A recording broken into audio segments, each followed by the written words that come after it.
Bienvenue dans Jobmakers, le podcast dédié à l'employabilité des étudiants d'EM Lyon Business School. Jobmakers est un podcast qui a pour principaux objectifs de fournir des informations sur les métiers, d'analyser les tendances de recrutement et faire connaître les différents employeurs auprès des étudiants. À travers les épisodes, nous rencontrons des recruteurs, responsables RH ou professionnels pour décrypter leur métier, découvrir leur quotidien et mieux comprendre les rouages du monde professionnel. Dans cet épisode, nous allons explorer le secteur de l'investment banking. C'est un secteur spécialisé des services financiers qui aide à lever des capitaux et fournit des conseils stratégiques pour des transactions telles que l'émission de titres et les fusions-acquisitions. Cet épisode est animé par Quentin Thivillier, responsable des relations employeurs au sein du Career Center d'EM Lyon Business School. Il s'entretient aujourd'hui avec Gaspard Maraval, un alumni d'EM Lyon qui a récemment rejoint le Crédit Agricole Corporate Investment and Bank en tant que Sustainable Investment Banking Associate. Restez avec nous pour suivre cette conversation qui vise à éclairer vos choix de carrière et à vous fournir des clés pour vous lancer dans le monde de l'investissement durable. Bonjour à tous, bienvenue sur ce nouveau podcast Jobmakers. Aujourd'hui, nous accueillons Gaspard Maraval. Bonjour Gaspard. Bonjour Quentin. Alumni du programme Grande École, diplômé en 2020, tu as intégré par la suite France Active, un réseau qui soutient les entrepreneurs engagés. Tu as passé 1 an et 6 mois au sein de cette société en tant qu'analyste financier, avant de rejoindre Crédit Agricole CIB, donc CACIB, il y a plus de 3 ans. Toujours autour de l'investissement durable. Donc bienvenue Gaspard. Merci. Merci d'être venu jusqu'à nous malgré ton emploi du temps très chargé. Est-ce que déjà l'introduction de toi est correcte ? Oui, elle est tout à fait correcte. On peut rajouter que j'ai fait du coup l'EM Lyon avant, programme Grande École et une prépa Hippocagne-Cagne. Comme je le mentionnais, donc tu es donc Sustainable Investment Banking Associate au sein de l'équipe Sustainable Finance du Crédit Agricole. Crédit Agricole CIB, pardon. Est-ce que tu peux nous en dire un peu plus sur ton rôle de ton équipe dans un premier temps et plus spécifiquement sur ton travail à toi ? Le rôle de l'équipe finance durable ou Sustainable Banking de CACIB, c'est de participer à apporter de la transparence sur les marchés financiers. C'est vraiment le moteur clé un peu de la finance durable. C'est vraiment ce qui a poussé son développement. C'est vraiment cette idée on veut apporter de la transparence sur les marchés financiers pour faciliter la redirection des capitaux vers des projets de transition énergétique, environnementale, vers des entreprises qui ont des engagements particulièrement plus robustes que d'autres. Ça, c'est vraiment le moteur de ce marché de la finance durable et par conséquent aussi le moteur de notre équipe. Et au sein de notre équipe de finance durable, on va avoir à la fois, disons, une partie de l'équipe dans laquelle je suis qui va être plus tournée vers l'externe, vers les clients, dont le but, ça va être d'accompagner des clients de CACIB vers la structuration de produits de finance durable. On pourra en reparler d'obligations vertes ou green bonds ou ce genre de produits. Du coup, une partie de l'équipe qui est plus tournée vers l'externe et qui a vraiment un rôle un peu commercial, d'aller chercher des mandats, d'aller proposer des choses à des clients, d'aller permettre en fait à la banque d'avoir plus de relations avec ces clients-là et sur des dialogues qui sont un peu différents puisqu'on ne parle pas que de finance, mais on parle aussi du coup de transition énergétique, de RSE. Ça c'est la partie de l'équipe qui est plus tournée vers l'externe, dans laquelle je fais partie. Et après, on a une autre partie de l'équipe qui est plus tournée vers les sujets plutôt internes, vers la banque et le groupe Crédit Agricole, et qui va notamment travailler par exemple à la mise en place de trajectoires de décarbonation pour Crédit Agricole et réfléchir à comment est-ce qu'on fait pour faire en sorte que on participe à la décarbonation par exemple du secteur de l'acier. Du coup, on va mesurer nos émissions liées à l'acier, on va essayer de mettre en place un objectif, un plan d'action, voilà. Et ça, c'est un peu l'autre partie de l'équipe. Je résume un peu, il y a encore d'autres sous-équipes, mais j'essaie de donner une vie un peu simple. On a une partie qui est plus tournée vers l'externe, accompagner les clients, une partie plus tournée vers l'interne, réfléchir comment est-ce que le groupe Crédit Agricole peut s'engager en termes de décarbonation. Et les deux, en fait, servent vraiment s'inscrivent dans cette mouvance qui est la finance durable, d'essayer d'apporter de la transparence sur les marchés financiers et à orienter les capitaux vers la transition énergétique, climatique. Ok. Justement, ça fait partie de ma deuxième question. Comment toi, tu définis la finance durable? Tu parles beaucoup de décarbonisation. Est-ce que c'est que ça? Est-ce que c'est beaucoup plus large? Avec tes propres mots, tu l'expliquerais comment? Ah, vraiment, la phrase que j'ai dite, je pense que je la redis encore une fois, vraiment apporter de la transparence sur les marchés pour faciliter l'orientation des capitaux. C'est vraiment comme ça que je commencerai à définir la finance durable, et c'est comme ça qu'elle a grandi, qu'elle s'est construite au début. Aujourd'hui, c'est vrai que le climat, la transition énergétique, c'est des sujets qui sont très prégnants parce que c'était un peu les sujets qui étaient moteurs pour le développement de ces initiatives, de ce marché. Mais aujourd'hui, ça va au-delà. Ça essaie d'adresser à des sujets sociaux, parce qu'il y a des entreprises parfois pour lesquelles les sujets environnementaux, c'est pas forcément le cœur de leur sujet. C'est pas forcément des secteurs qui sont clés dans la transition énergétique. Du coup, avec elle, il faut aussi voir aussi d'autres sujets, des sujets plus sociaux, peut-être des sujets plus de gouvernance, ou alors des sujets environnementaux qui sont pas forcément liés au climat, par exemple des sujets de biodiversité. Voilà, du coup, c'est parti de sujets. Je pense que vraiment cette finance durable, elle est partie de cette prise de conscience du changement climatique, du dérèglement climatique, et du fait que la finance aussi a sa part de responsabilité à prendre, mais qu'aujourd'hui, elle s'adresse à d'autres sujets que le climat et la transition énergétique. Ok. Et pour bien qu'on puisse se rendre compte, est-ce que tu aurais un exemple concret de projet sur lequel tu as travaillé pour qu'on puisse visualiser effectivement que les étudiants puissent avoir une image? Oui, bien sûr. Alors, l'année dernière, par exemple, j'ai travaillé sur un projet que j'ai beaucoup aimé, qui est l'émission j'ai participé à structurer une émission d'un green bond. Je vais expliquer ce que c'est, parce que je pense qu'il faut revenir, pour un aciériste autrichien, un producteur d'acier qui s'appelle Vestalpine.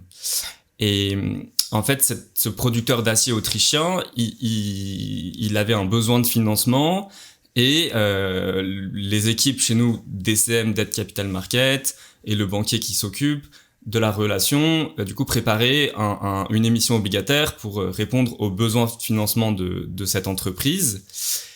Et en échangeant avec l'entreprise, on s'est assez vite rendu compte que dans ces besoins de financement, il y a quand même beaucoup de choses qui étaient liées à la décarbonation de leur secteur. L'acier, c'est une activité qui est aujourd'hui encore très carbonée, qui utilise des énergies fossiles, en particulier du charbon.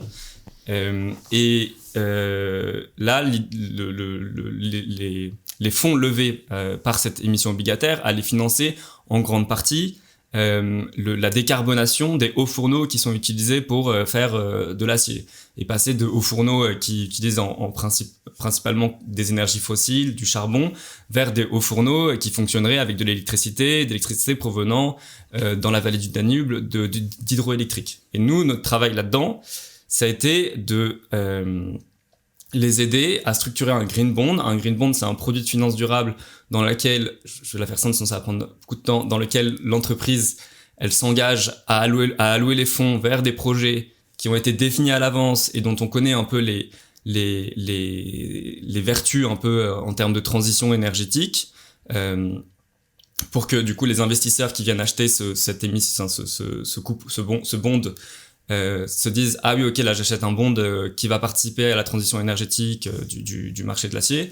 Nous, du coup, notre travail, ça a été vraiment un travail de les accompagner dans le processus de structuration, d'essayer de comprendre, du coup, c'est quoi leur projet de décarbonation de leur four, quels sont les critères que vont respecter leurs fours à l'avenir, faire le lien avec les réglementations européennes qu'il peut y avoir sur ces sujets-là, construire un document qui s'appelle un Green Bond Framework que vous pouvez retrouver publiquement sur Internet, Green Bond Framework Vestalpine, où du coup, ça c'est clairement le document qu'on a produit, qui va être un document d'une 30aine de pages, qui va expliquer du coup à quoi vont servir ces fonds, et ensuite faire tout le marketing avec les investisseurs pendant l'émission, avant l'émission, après l'émission, voilà. Donc du coup, j'avais une question, mais finalement tu viens d'y répondre, parce que parfois on a l'impression que la finance durable c'est juste du greenwashing ou du marketing.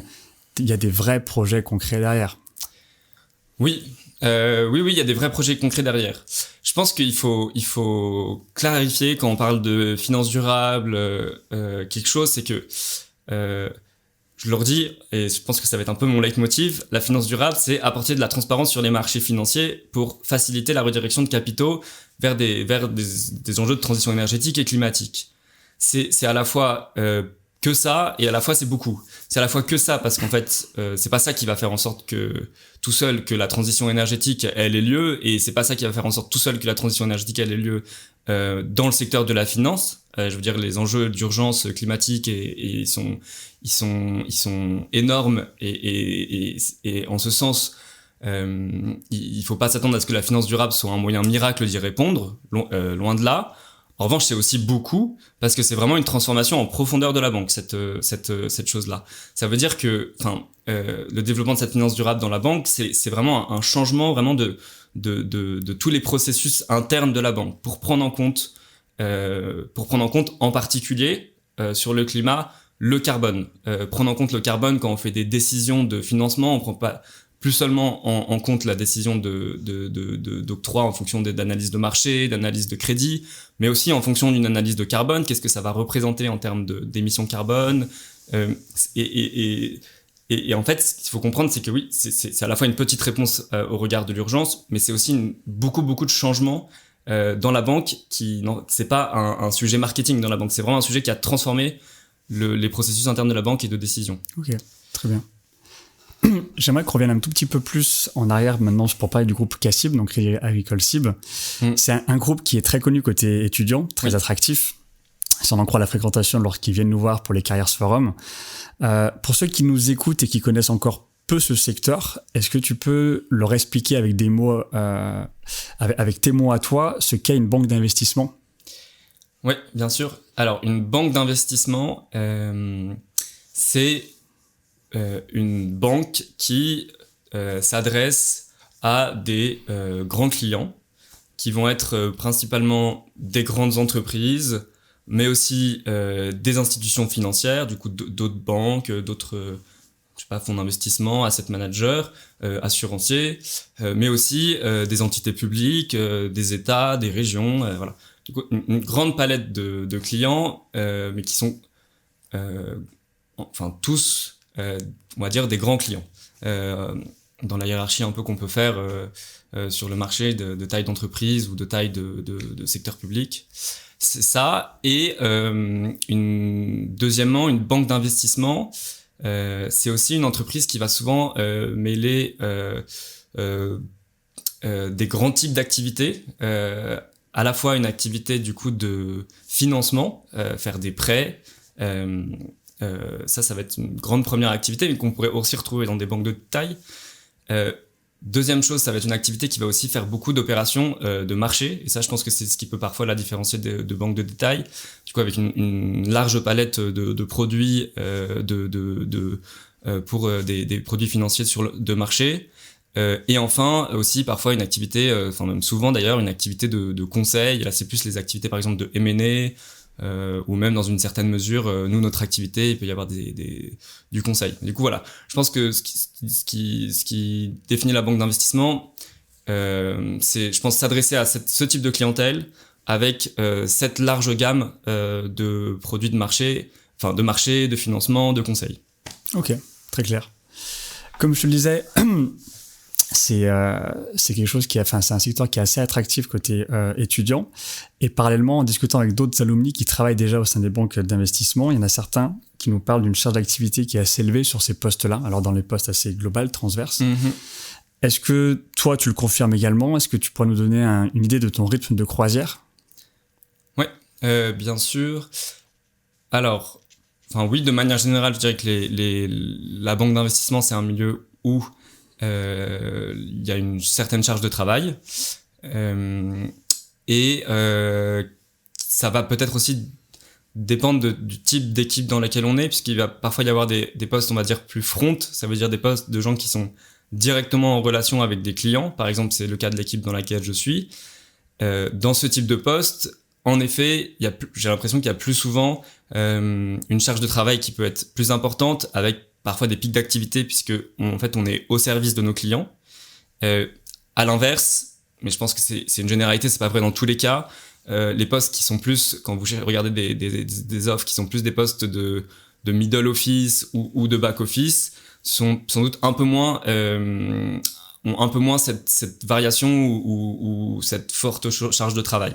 Et du coup, dans mon cas à moi, je dirais que ma journée type, hors pic de travail particulier, je vais faire 8h45 et je vais finir entre 19h, 19h15, parfois 19h30. Je dirais que c'est ça, ma journée de travail un peu type.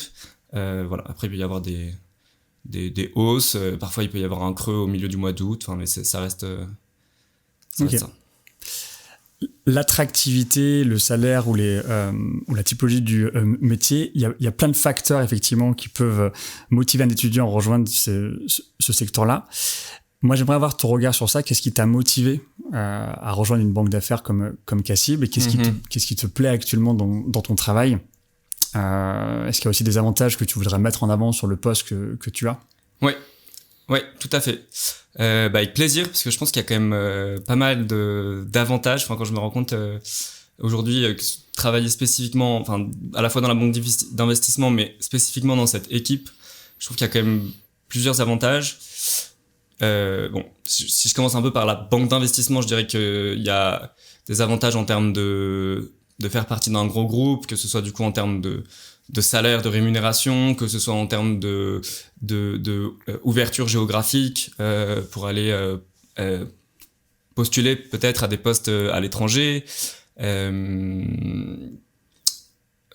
que ce soit aussi le lieu dans lequel on est, qui est une sorte quand même de grand campus assez agréable, assez aménagé, avec une espèce de parc au milieu, enfin vraiment assez agréable. Et ensuite, si je rentre vraiment spécifiquement dans notre équipe, ce qui vraiment me plaît énormément dans notre équipe, c'est que il y a vraiment plusieurs choses. Il y a une forme de diversité qui est vraiment très très sympa. À la fois une diversité en termes de géographie, enfin de nationalité, de langue, parce qu'en fait, vu qu'on adresse, vu qu'on est une banque d'investissement, c'est quand même assez international, on adresse des clients internationaux, on parle beaucoup en anglais, et on a dans l'équipe, on accepte aussi des stagiaires, on a dans l'équipe des personnes qui sont pas forcément bilingues en français. Parfois c'est mieux, mais du coup dans l'équipe on a une diversité de nationalités, on a des personnes suédoises, on a des personnes italiennes, personnes allemandes, enfin voilà. Il faut parler français. Pardon, je te coupe. Si on veut travailler effectivement dans ce secteur-là, en France. Le retour que nous font les stagiaires qui postulent, c'est que quand même, quand t'es un stagiaire en France qui ne parle pas français, c'est compliqué. Et nous, à titre d'exemple, dans notre équipe, dans la sous-équipe dans laquelle je suis, je crois qu'il y a 8 postes de stagiaires chaque semestre. Et sur les 8 postes, on peut prendre un poste de personne qui est non bilingue. D'accord. Un poste ou deux, j'ai un doute. Pour donner un ordre d'idée. Après, on accepte des personnes qui ont... Non mais oui, voilà, c'est ça. On encourage à ce qu'il y ait des profils internationaux, etc. Mais il y a quand même une forte part de clients français et globalement, je crois que on accepte entre 1 et 2 postes de personnes qui sont pas bilingues français, voilà. Alors, et si je peux ajouter encore un avantage, c'est que je vais pas prendre trop de temps, mais je pense que aussi dans les choses qui m'ont beaucoup plu, c'est aussi une diversité d'âge. Je trouve que dans un milieu de la banque où parfois, à la fois on peut avoir un peu ce sentiment que c'est un milieu un peu vieux, un peu masculin. Nous dans notre équipe, en vrai, il y a une bonne parité. Il y a aussi une parité en termes d'âge. Enfin, il y a quand même différents âges. Ça fait partie et aussi une vision un peu de la part de l'équipe qui dirige l'équipe, enfin des personnes qui dirigent l'équipe, qui est aussi vraiment intéressante. Voilà, je l'arrête là. On va parler maintenant un peu plus RH et process de recrutement, si tu le veux bien. Ouais, avec plaisir. Est-ce que tu peux nous donner quelques explications sur effectivement comment tu as décroché ce job pour les étudiants qui souhaitent rejoindre le groupe CACIB?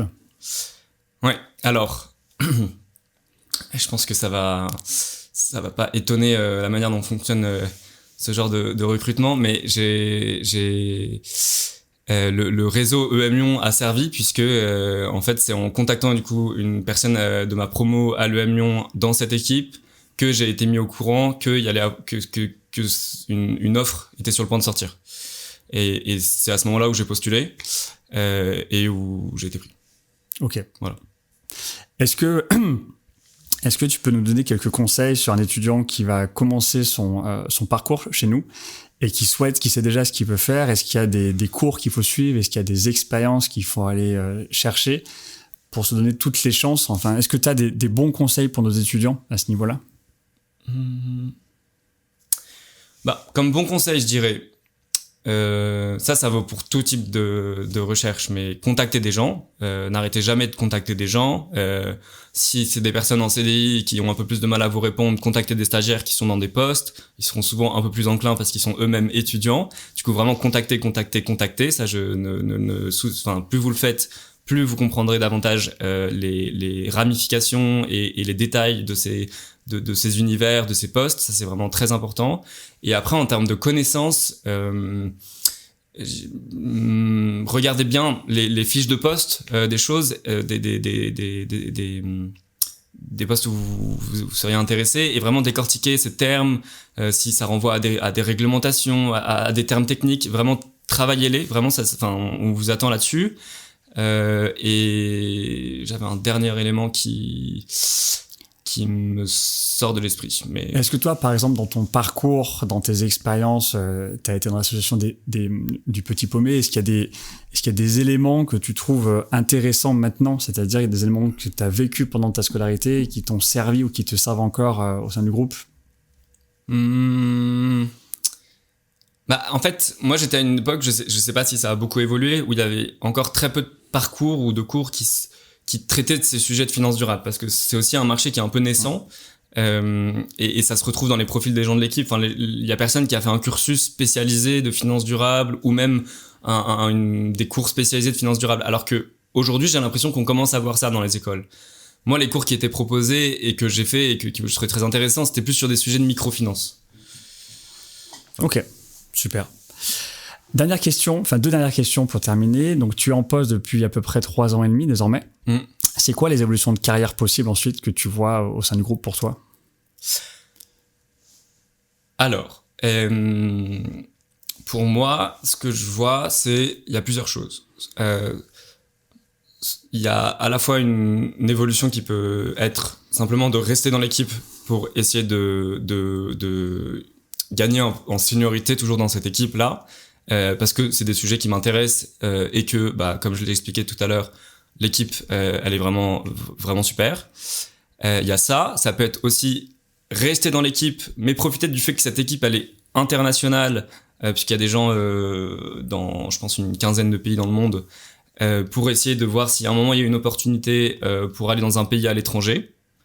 Et ça, à titre personnel, j'ai pas de réponse absolue, mais j'imagine peut-être ça dépend du pays. Même je suis certain.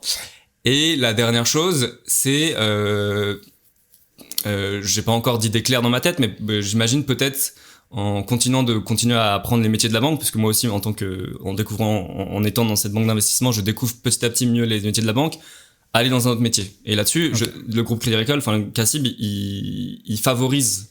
Je sais que notre boss nous a dit plusieurs fois, oui, si vous êtes intéressé par un autre métier de la banque, moi j'irai vous aider à essayer d'y aller. Et enfin, pour terminer cet échange, Gaspard, pour les étudiants qui nous écoutent, si tu pouvais résumer en une phrase ou deux ton métier, pour ceux qui découvrent notamment ce domaine-là. Je crois que je vais revenir sur mon leitmotiv. C'est je travaille dans une équipe qui a pour objectif d'apporter de la transparence sur les marchés financiers pour aider à faciliter le fait de rediriger les capitaux vers des activités de transition énergétique et climatique. Et plus spécifiquement, moi, je suis du coup dans l'accompagnement des clients de CACIB pour créer avec eux un dialogue qui soit pas seulement financier, mais un dialogue aussi sur les enjeux de transition énergétique, climatique et autres sujets qu'on peut avoir. Super. Écoute, merci beaucoup. Merci d'avoir pris le temps de répondre à nos questions pour le podcast Jobmaker. Bon retour à Paris. Et à très bientôt. Et quant à nous, on se retrouve le mois prochain pour un nouvel épisode et la découverte d'un nouveau métier.